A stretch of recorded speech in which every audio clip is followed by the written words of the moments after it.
ఆ ధర్మపురి లక్ష్మణ స్వామి ఆశీస్సులతోని ఈ ప్రజలు ఇక్కడ ధర్మపురి ప్రజలు పెద్ద ఎత్తున నాకు గెలిపించిన వెంటనే ముఖ్యంగా ఈ ధర్మపురి నియోజకవర్గంలో ప్రజలు 90% మంది రైతు ఆధారిత కుటుంబాలు.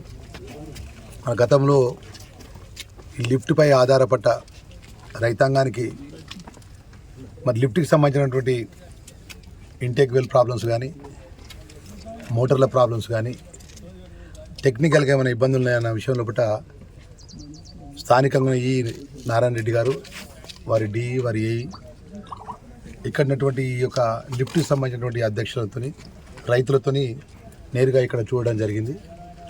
మరి గత ఫ్లడ్స్ వచ్చి ఈ లిఫ్ట్కి సంబంధించినటువంటి రాయపట్నం లిఫ్ట్ కానీ, తిమ్మాపూర్ లిఫ్ట్ కానీ పెద్ద ఎత్తున వరదలు వచ్చి చాలా ఇబ్బందుల పాలైంది. అవన్నీ రెక్టిఫై చేసి రాయపట్నం సంబంధించిన ఇంటేక్ వెల్కి సంబంధించిన టెక్నికల్గా ప్రాబ్లమ్స్ ఉన్నాయి. మరి ఈ గారు నారాయణ రెడ్డి గారు 15 రోజుల పూట రాయపట్నం ఈ లిఫ్ట్కి సంబంధించినటువంటి దాని మీద ఆధారపడి రైతాంగానికి మాట ఇవ్వడం జరిగింది. మేము కూడా రైతులకు మాట ఇస్తున్నాం.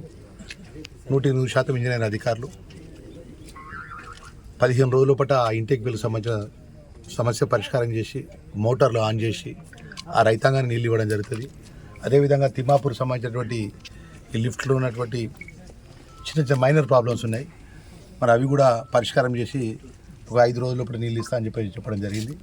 ఇంజనీర్ అధికారిని నేరుగా మేము కోరేది ఒకటే, రాష్ట్ర ముఖ్యమంత్రి గారు కూడా రేవంత్ రెడ్డి గారు ఒకటే చెప్పినారు, మన ప్రాంతానికి సంబంధించిన రైతాంగం విషయంలో కానీ, మన ప్రాంతానికి సంబంధించినటువంటి ఏదైతే నీళ్ళకి సంబంధించిన సోర్స్ ఉండి కూడా టెక్నికల్గా అక్కడ లిఫ్ట్లు కానీ ఇంకా వేరే జిల్లా కలెక్టర్ ద్వారా ప్రభుత్వం తెలియజేయండి.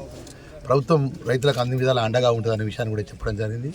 మరి బాధ్యత గల ఈ ప్రాంత ప్రజలు ఎంతో నమ్మకంతో లక్ష్మణ్ కుమార్ అన్న మా అన్న అని చెప్పి నన్ను ఎమ్మెల్యేగా, అదేవిధంగా రాష్ట్ర ముఖ్యమంత్రి గారు విప్పుగా, ప్రభుత్వ విప్పుగా నన్ను నియమించిన తర్వాత మొదటిసారి రాయపట్నానికి సంబంధించిన రైతాంగం, తిమ్మాపూర్ రైతాంగానికి సంబంధించిన లిఫ్ట్ కానీ, ధర్మపురి నియోజకవర్గంలో ఉన్నటువంటి ధర్మపురి మండలం అక్కపల్లి చెరువు కానీ, బోల్ చెరువు కానీ ఇవన్నీ ఒకదాని తర్వాత ఒకటి అధికారులతో మాట్లాడి ఏ విధంగా రైతులకు నీళ్ళు ఇచ్చే విషయంలో అధికారుల సహకారంతో అక్కడ ఉన్నటువంటి ఫీజిబిలిటీ, ఎందుకంటే ఇప్పుడే చెప్తున్నారు ఈ గారు ఎస్ఆర్ఎస్ కొంచెం డెడ్ స్టోరేజ్ ఉన్నది, వాటర్ సోర్స్ కూడా తక్కువ ఉన్నాయి సార్ అని చెప్పి, కడెం కూడా వాటర్ సోర్స్ అని ఉన్న వాటర్ని ఏ విధంగా వాడుకోవాలి అనే విషయం మరి దాన్ని కూడా మేము సంబంధించిన అధికారులతో మాట్లాడి జిల్లా కలెక్టర్ ద్వారా ఇరిగేషన్కి సంబంధించిన రాష్ట్ర మంత్రి